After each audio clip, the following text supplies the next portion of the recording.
You know, whenever you see a headline about a new scientific study, do you ever stop and wonder, how do they really know they got it right?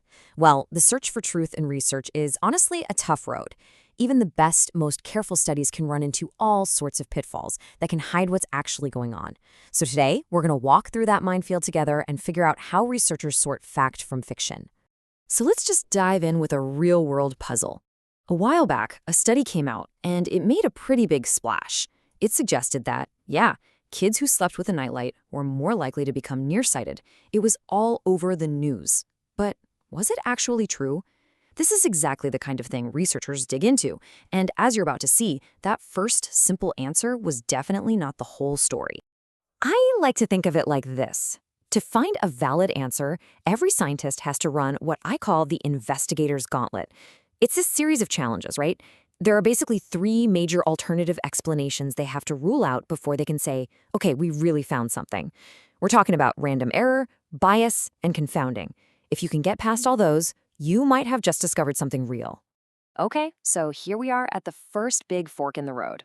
It's all about understanding the two fundamental ways a study can be wrong. And believe me, every single potential mistake, every possible wrong turn, falls into one of these two big buckets: random error or systematic error. Let's break that down. Over on the left, we've got random error. You can just think of this as the luck of the draw. It's pure chance, and it leads to an answer that's a little fuzzy, a little imprecise. The good news is you can fight this. The bigger your study, the less impact random chance has. But on the right, that's systematic error. We call this bias. And this is a flaw that's actually baked right into the experiment. It's always pulling your results in the wrong direction. And here's the scary part. Making your study bigger doesn't help at all. You just end up with the wrong answer, but with more confidence. And this bullseye target, it shows this perfectly. Accuracy, or validity, is about hitting the bullseye. That's getting the true answer. That's the goal. Precision, or reliability, is just about how close together your shots are. Now, the top left is what we want, accurate and precise. But look at the bottom left, high precision, low accuracy. All the shots are clustered together, but they're way off target. That right there is a picture of systematic error in action. You're consistently and reliably getting the wrong answer. We're going to hang out with systematic error for a bit because this is where things get really, really tricky for researchers. These are kind of the hidden forces that can twist a study's results into knots. And the two biggest traps an investigator has to watch out for are called bias and confounding. So when we talk about systematic error, we usually break it down into three main sources. There's selection bias, which is all about who you choose to include in your study. Then there's information bias, which is about making mistakes when you're actually collecting the data. And then there's confounding. This is what happens when some other third variable gets all tangled up in the relationship you're trying to figure out. And this last one, this one's a really big deal. So what exactly is confounding? The best way I've heard it described is a mixing of effects. It's like this third wheel that gets in the way of what you're trying to see. It's related to both the thing you're studying, say coffee drinking, and the outcome you're measuring, like heart disease. And because of that, it can create a totally false link or even hide a real one. It's not really a mistake the researcher made. It's just a reflection of how messy the real world is.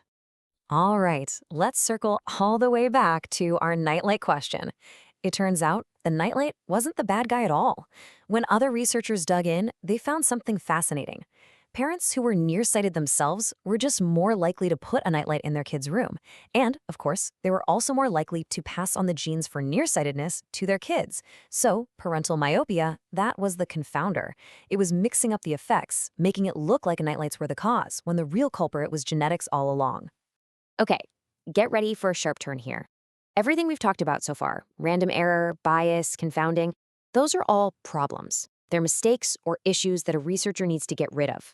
But what if a third variable doesn't hide the truth, but actually reveals a deeper, more interesting one? This isn't a mistake to be fixed. It's a discovery. And that brings us to this really cool idea called effect measure modification. This is what happens when the effect of something is actually different for different groups of people. The relationship is totally real. It's just not a one-size-fits-all situation. That third variable isn't messing up the results. It's modifying them. And in doing so, it's showing us a much more detailed picture of what's going on. So this right here is probably the most important distinction we're going to talk about. On the one hand, you've got confounding. It's a nuisance, a problem that messes with your data. A researcher's goal is to control for it, to get its influence out of there. But on the other hand, you have effect modification. That's a real discovery about the world.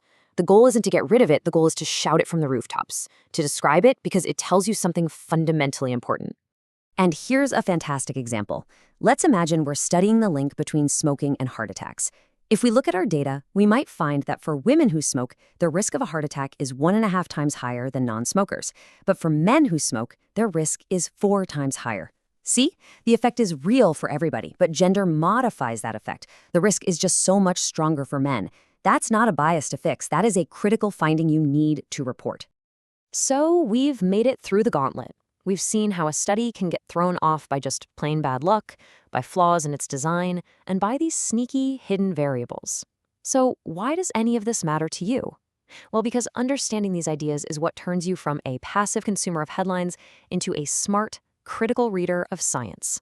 And this table really sums up our whole journey. You've got random error, which is just fuzziness, and you fight it with bigger studies. You've got bias, that systematic flaw you have to design out of your study from the beginning. You have confounding, that meddling third variable you have to account for in your analysis. And finally, effect modification, the genuine discovery that an effect is different for different people, which you then proudly report as a key part of your findings. You know, if there's just one thing you remember from all this, let it be this idea right here. Bias and confounding are problems to be solved. Effect modification is a piece of nature to be explored and understood. And honestly, knowing the difference between those two is what separates a good scientist from a great one and a smart reader of science from a confused one. So let's leave it here.